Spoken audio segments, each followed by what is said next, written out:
Hello students. So today we are going to discuss just one point was left, right? Nuclear রেডিয়েশনের সঙ্গে ম্যাটারের interaction, সেখানে আমাদের সবগুলোই আমরা পড়ে নিয়েছিলাম। চার্জড পার্টিকেল ইন্টারাকশন, হেভি মাস, লাইট মাস। এবার একটাই আসপেক্ট বাকি ছিল, সেটা হচ্ছে ইলেকট্রিক্যালি নিউট্রাল পার্টিকেল অর্থাৎ নিউট্রনস। ওকে, তো তাদের সঙ্গে ম্যাটারের ইন্টারাকশন, এই পার্টটাই জাস্ট বাকি ছিল। এই পার্টটা হয়ে গেলে আমরা we will be in a position to discuss the nuclear radiation detectors. Okay, so this is the last class of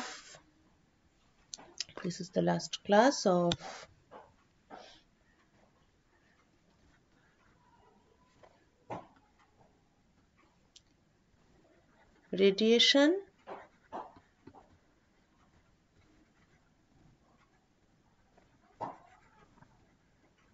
matter interaction. Okay, so to start with, I can't go full screen. আচ্ছা, বেশ এরকমই থাক, তাহলে ফুল স্ক্রিনটা যাওয়া যাচ্ছে না। To start with, প্রথমে কয়েকটা general remarks about neutron radiation with matter. প্রথমত, এর আগের গুলোতে কি ছিল? এর আগে আমরা চার্জ পার্টিকেল কনসিডার করছিলাম। চার্জ পার্টিকেল হলে পরে মেন যে ব্যাপারটা, সেটা হচ্ছে কুলাম্ব ইন্টারাকশন। আমরা বেথিব্রক ক্যালকুলেশনে দেখেছি যে কুলাম্ব ইন্টারাকশন মানে কুলাম্ব ইলেকট্রিক্যাল ফোর্স কনসিডার করে আমরা রেডিয়েশন এনার্জি লস রেট, যেটা ডিএক্স, সেটা আমরা ক্যালকুলেট করেছি। তারপর সেটা নানান রকম কারেকশন, রিলেটিভিস্টিক, কোয়ান্টাম, হ্যান ত্যান, কিন্তু মেন ব্যাপার হচ্ছে যে কুলাম্ব ফোর্স। ঠিক আছে, এবং সেই ইন্টারাকশনের মধ্যে ইলাস্টিক বা ইনইলাস্টিক স্ক্যাটারিং এটা ছিল। এছাড়া ব্রেমস্ট্রালাং এবং সেডেনকভ ছিল। ব্রেমস্ট্রালাং অর্থাৎ ব্রেকিং রেডিয়েশন, কোনো চার্জড পার্টিকেল যদি স্লো ডাউন করে তাহলে একটা রেডিয়েশন তৈরি হয়। সেডেনকভ ছিল, সেটা হচ্ছে কোনো চার্জড পার্টিকেল মেটেরিয়ালের মধ্যে দিয়ে পাস করছে, তার ফলে মেটেরিয়ালটা কি হচ্ছে? পোলারাইজড, ডিপোলারাইজড। একটা সার্টেন স্পিডের থেকে বেশি স্পিড নিয়ে যদি রেডিয়েশনটা যায়, তাহলে একটা totally different type of radiation emitted হয়।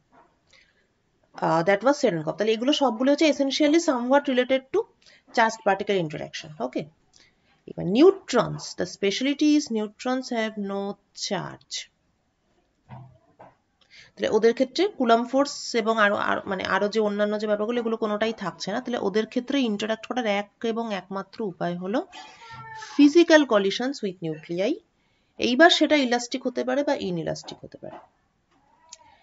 ফিজিক্যাল কলিশনের ফলে ওটা কি হতে পারে? আইদার ওর থেকে স্ক্যাটার্ড হয়ে গেল, আর না হলে ওর সঙ্গে কম্বাইন্ড হয়ে গেল। যদি কম্বাইন্ড হয় then it is called a capture, আর যদি কম্বাইন না হয় তাহলে ওটা স্ক্যাটারিং। যখন ক্যাপচার হয় তখন টোটাল পুরো জিনিসটা একটা কম্পাউন্ড নিউক্লিয়াস তৈরি হয়। এটা আমরা আগেই ডিসকাস করেছি in connection to nuclear reactions. যদি ক্যাপচার হয় তাহলে একটা কম্পাউন্ড নিউক্লিয়াস তৈরি হবে, সেখান থেকে কিছু পার্টিকেল বেরোতে পারে, আর এছাড়া গামা রেও বেরোতে পারে। পার্টিকেলই বেরোবে সেটা নট নেসেসারি, গামা রেও বেরোতে পারে। আচ্ছা, এবার ওরা কিছুটা ডিস্টেন্স ট্রাভেল করে, ট্রাভেল করার ফলে এনার্জি লস হয়। এই ফ্যাক্টরগুলো তো এগুলো খুব জেনারেল কমেন্ট আর কি। ট্রাভেল করার ফলে এনার্জি লস হয়, ওদের একটা রেঞ্জ থাকবে, স্ট্রাগলিং হবে, স্টপিং পাওয়ার ডিফাইন করা যাবে, কতটা যেতে পারে বা কতটা থিকনেস হলে তাদেরকে স্টপ করা যায়। রিয়াকশন ক্রস সেকশন থাকবে,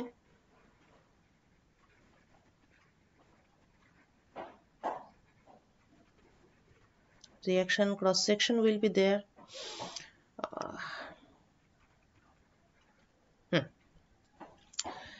আচ্ছা, এবার রিয়াকশন ক্রস সেকশন বা স্ক্যাটারিং ক্রস সেকশন সেটা ডিপেন্ড করবে কিসের উপর? নিউট্রনের মানে ইনসিডেন্ট পার্টিকেলের এনার্জি এবং কাকে হিট করছে তার উপর, এবং বিশেষ করে নিউট্রনের এনার্জি, এটা একটা খুবই মানে এতটাই ইম্পর্টেন্ট ব্যাপার।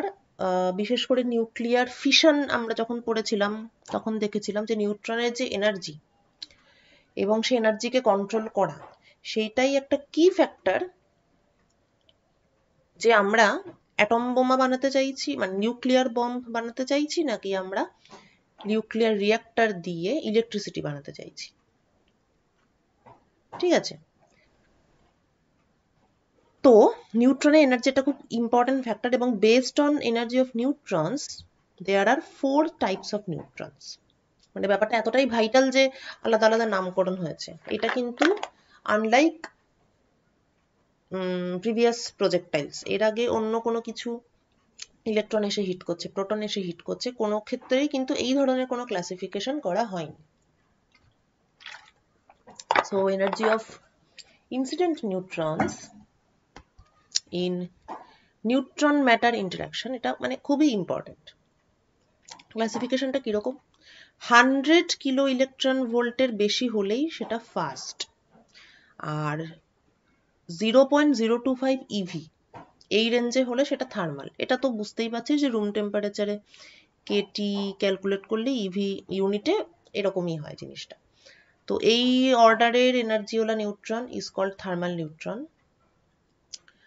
100 কেভির বেশি হলে ফাস্ট। এর মাঝখানে প্রায় সবটাই ইন্টারমিডিয়েট, কিন্তু একটা ছোট গ্রুপিং আছে।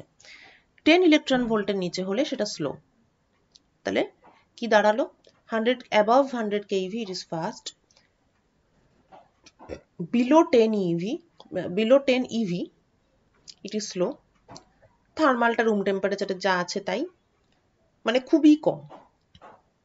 এর মাঝখানে গোটা রেঞ্জটা হচ্ছে ইন্টারমিডিয়েট নিউট্রনস।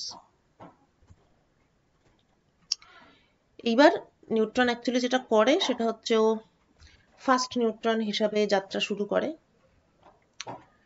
তারপর বিভিন্ন নিউক্লিয়াসের সঙ্গে বারবার ধাক্কা খেয়ে খেয়ে স্ক্যাটারিং হয়ে, এই স্ক্যাটারিংটা অবভিয়াসলি ইলাস্টিক হতে পারে বা ইনইলাস্টিকও হতে পারে। এই যে ঘটনাটা, এই যে স্লো ডাউন হচ্ছে ধাক্কা খেয়ে খেয়ে, এখানে গেল, তারপর এখানে গেল, তারপর এখানে এলো, এই যে ধাক্কা খেয়ে খেয়ে স্লো ডাউন হচ্ছে, this process is called moderation of নিউট্রনস।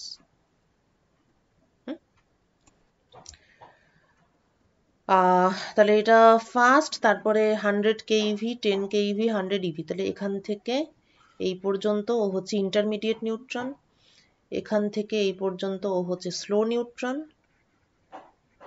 এবং এখানে ও thermal neutron. Thermal neutron at the end of the day কোনোটা নিউক্লিয়াসে ক্যাপচার হয়ে যাবে, ঢুকে বসে থাকবে। এবার ক্রস সেকশন। ক্রস সেকশনের ব্যাপারে তো তোরা এমনিতে ইন জেনারেল জানিস, ইউনিট হচ্ছে বার্ন স্কোয়ার সেমি, ডেফিনেশন জানিস। এবার স্ক্যাটারিং ক্রস সেকশনটা অবভিয়াসলি আমরা আগেই দেখলাম যে ইনসিডেন্ট নিউট্রনের এনার্জি, অর্থাৎ weather it is thermal or it is fast, তার উপর ডিপেন্ড করবে, আর কাকে হিট করছে তার উপর ডিপেন্ড করবে। তো টাইপস অফ ইন্টারাকশনস, এটা আগেও একবার বলেছিলাম আমি নিউক্লিয়ার রিয়াকশন ডিসকাস করার সময়। তো ওই যে রিয়াকশনের যে নামকরণ, it is based on incident particle, মানে প্রজেক্টাইল যাকে বলে, এটা তো টার্গেট, এম ইজ টার্গেট। তো এই যে এন, যেটা কিনা ইনসিডেন্ট পার্টিকেল, প্রজেক্টাইল, আর যে পার্টিকেলটা বেরিয়ে যাচ্ছে আউটগোয়িং, এই দুটোকে ব্র্যাকেটের মধ্যে লেখা হয়, এটা নিয়ম, মানে স্মল লেটারে এবং ব্র্যাকেটের মধ্যে।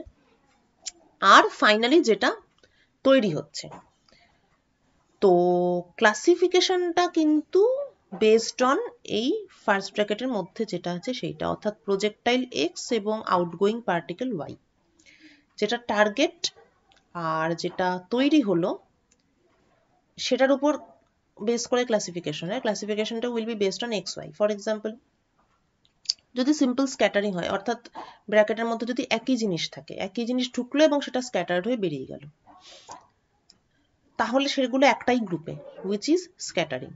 কিন্তু যদি এমন হয় যে নিউট্রন ঢুকলো, প্রোটন বেরোলো, then it is proton reaction. Neutron ঢুকে যদি আলফা বেরোয়, তাহলে it is alpha reaction. Neutron ঢুকে যদি আরও একটা নিউট্রন বেরোয়, it is neutron reaction. Neutron ঢুকে যদি নিউট্রন এবং প্রোটন দুটোই বেরোয়, তাহলে it is neutron proton reaction. Capture হলে ক্যাপচার, অর্থাৎ এন ঢুকবে এবং গামা বেরোবে, ক্যাপচার হওয়ার ফলে তো এক্সাইটেড হয়। আর ফিশন মানে তো ফিশনটাকে একটু অন্যভাবেই লেখা হয় আর কি, it is written like FP.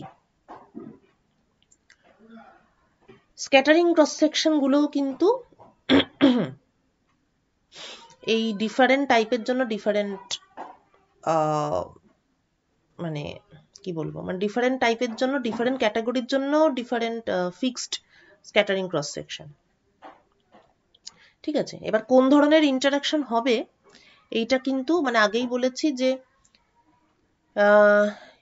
যে নিউট্রনটা আসছে তার এনার্জির উপর আর টার্গেটের উপর ডিপেন্ড করে। তো টার্গেটটাই কিন্তু অ্যাকচুয়ালি এটাও ঠিক করে যে প্রোটন রিয়াকশন হবে, আলফা রিয়াকশন হবে না নিউট্রন রিয়াকশন হবে। মানে মোদ্দা কথা হচ্ছে নিউট্রন তো এসে হিট করার করলো একটা এনার্জি নিয়ে, কিন্তু কাকে হিট করছে তার উপর ডিপেন্ড করে যে প্রোটন বেরোবে না আলফা বেরোবে না কি বেরোবে। So it depends on the target. তাহলে এইখানে অ্যাকচুয়ালি যেটা দেখানো হচ্ছে সেটা হচ্ছে সিগমার টার্গেট ডিপেন্ডেন্স। ডিফারেন্ট টার্গেটের জন্য ডিফারেন্ট পার্টিকেল বেরোচ্ছে এবং ডিফারেন্ট পার্টিকেল বেরোলে স্ক্যাটারিং ক্রস সেকশনগুলো ডিফারেন্ট হয়ে যায়। তো if it is elastic, sigma elastic, if it is inelastic, sigma INL, এগুলোকে এভাবেও বলা হয়। যদি প্রোটন বেরোয় সিগমা পি, লক্ষণীয় যেটা আউটগোয়িং পার্টিকেল তার উপর ডিপেন্ড করে ডিফারেন্ট স্ক্যাটারিং ক্রস সেকশন, এবং outgoing particle will depend on the nature of the target. তো sigma P, sigma alpha, sigma 2n, sigma NP, sigma gamma, sigma F বা fission. লেখার সিস্টেমটা তো বুঝতে পারছিস আশা করি। এটা টার্গেট, এটা হচ্ছে যেটা পড়ে রইল সেটা। যেহেতু এখানে নিউট্রনই বেরোচ্ছে, এখানেও তাই, তাই এমটা এমই থাকবে অবভিয়াসলি, কেননা নাম্বার অফ প্রোটন ফিক্সড, প্রোটনের চেঞ্জ হচ্ছে না। যদি নাম্বার অফ প্রোটনের চেঞ্জ যদি হয়, যেমন এইটাতে একটা নিউট্রন ঢুকছে, একটা প্রোটন বেরোচ্ছে, তাহলে এখানে n হবে, কারণ নিউ মেটেরিয়াল ইজ ক্রিয়েটেড। এবং মাস নাম্বারটা a থাকবে, কেননা একটা নিউট্রন ঢুকেছে একটা প্রোটন বেরিয়েছে, তাহলে মাস নাম্বার সেম। কিন্তু এই রিয়াকশনটাতে আলফা, এখানে কি হয়েছে, নিউট্রন ঢুকেছে আলফা বেরিয়েছে, তাহলে নিউট্রন যখন ঢুকেছে তখন মাস নাম্বার 1 বেড়েছে, আলফা যখন বেরিয়েছে মাস নাম্বার 4 কমে গেছে, অর্থাৎ টোটাল মাস নাম্বার 3 কমে গেছে। তাই যেটা নিউ মেটেরিয়াল ক্রিয়েটেড তার মাস নাম্বার উইল বি a-3, যেটা এখানে মেনশন করা। তো বেসিক্যালি রিয়াকশনগুলোকে শর্ট কোডে যদি লিখতে যাই, তাহলে এটা হচ্ছে স্ট্যান্ডার্ড রুল। টার্গেট পার্টিকেল প্রথমে তার মাস নাম্বার সহকারে, তারপর ব্র্যাকেটের মধ্যে incident particle and outgoing particle, তারপর ব্র্যাকেটের বাইরে with mass number the remnant nucleus. তাহলে ফর এনি পার্টিকুলার নিউক্লিয়াইড, কোনো একটা পার্টিকুলার নিউক্লিয়াসের ক্ষেত্রে সব রকম স্ক্যাটারিং এ কিন্তু ঘটতে পারে। তার কারণ শুধু টার্গেট ডিপেন্ডেন্স তো নয়, এর একটা এনার্জি ডিপেন্ডেন্সও আছে। কোন এনার্জি নিউট্রন এসে পড়ছে তার উপর বেস করে কোনো একই এম তার অনেক রকম প্রোটন, আলফা, নিউট্রন অনেক রকম কিছু হতে পারে টার্গেট ডিপেন্ডেন্স ছাড়াও, depending on the energy.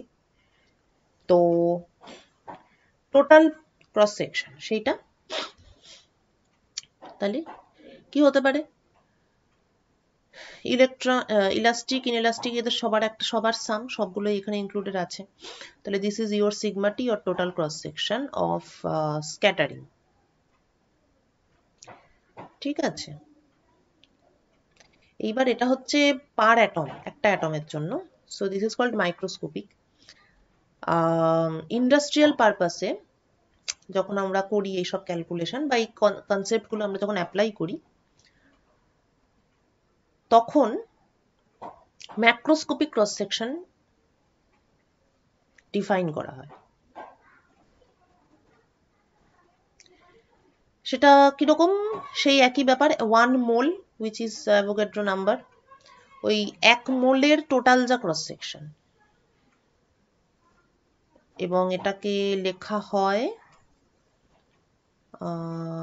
Yes, যদি মাইক্রোস্কোপিক ক্রস সেকশন হয় তাহলে সিগমাটি, আর যদি মোলার মাসে চলে যাই তখন it is written like this is macroscopic cross section. ইউনিটটা কি হবে? একটা অ্যাটমের জন্য তো স্কোয়ার সেমি, কিন্তু এখানে আমরা পার ইউনিট ভলিউম একটা সাম ডেফিনিট ভলিউম পাচ্ছি আমরা। So basically it is centimetre inverse.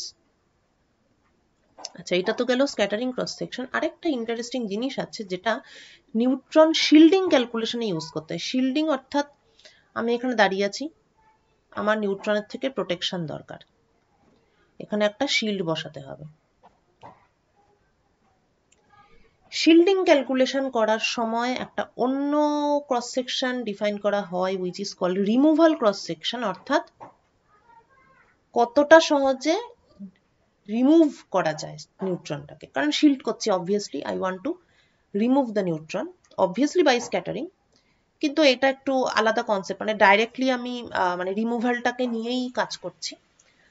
তো দেখা যায় এটা এক্সপেরিমেন্টালি ডিটারমাইন করা হয়, এবং দেখা যায় যে removal cross section is usually total cross সেকশনের 2/3 বা 2/3 থেকে 3/4 মধ্যে থাকে। আরেকটা জিনিস যেটা ইউজ করে সেটা হচ্ছে মাস অ্যাটেনুয়েশন কোএফিসিয়েন্ট। বুঝতেই পারছিস যে রিমুভাল মানে অ্যাকচুয়ালি কিছুই না, নিউট্রনটা স্লো হয়ে হয়ে থেমে যাবে, অর্থাৎ অ্যাটেনুয়েশন। ঠিক আছে, আচ্ছা, মাস অ্যাটেনুয়েশন কোএফিসিয়েন্টটা কি? এই যেটা removal cross section, macroscopic removal cross section যেটা, ডিভাইডেড বাই রো। ওকে, এবার এটার একটা পার্টিকুলার ফর্মুলা আছে, শেফার্স ফর্মুলা, 1973। জেড যদি জানা থাকে, মানে যেটা দিয়ে আমি অ্যাকচুয়ালি করছি, অ্যাটেনুয়েট করছি নিউট্রনকে, রিমুভ করছি বা শিল্ড তৈরি করছি, তার উপর একটা সিম্পল ডিপেন্ডেন্স প্রপোজ করেছিলেন shepherd, based on experiment and কিছু থিওরিটিক্যাল ক্লু। তো সেইটা হচ্ছে যদি if z is less than 8, তখন it goes like this, যদি z greater than 8 হয় তাহলে এটা পুরো, যাই হোক যেমনই ডিপেন্ডেন্স হোক না কেন, যেটা দেখা যাচ্ছে সেটা হলো যত z বাড়বে তত মাস অ্যাটেনুয়েশন কোএফিসিয়েন্টটা ফল করবে।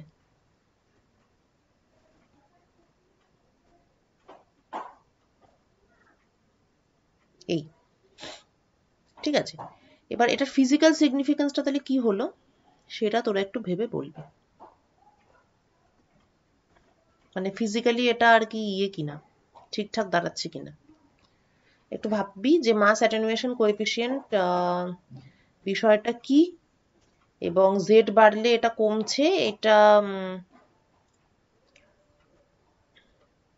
মানে মাস অ্যাটেনুয়েশন কোএফিসিয়েন্টের ডেফিনেশনটা তো মোস্ট প্রবাবলি আমি আগেই ডিসকাস করেছিলাম।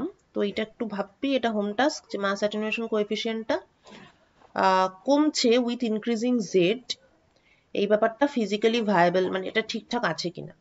ঠিক আছে, তো আজকে এই অবধি থাক, এরপর নেক্সট ক্লাসে উই উইল ডিসকাস দ্য মানে ডিফারেন্ট টাইপস অফ ইন্টারাকশনস। ওকে, যেগুলো একটু আগে দেখলাম, স্ক্যাটারিং, প্রোটন, আলফা, গামা রে ইত্যাদি, সেগুলোকে আমরা পার্ট বাই পার্ট ডিসকাস করবো ইন আওয়ার নেক্সট ক্লাস।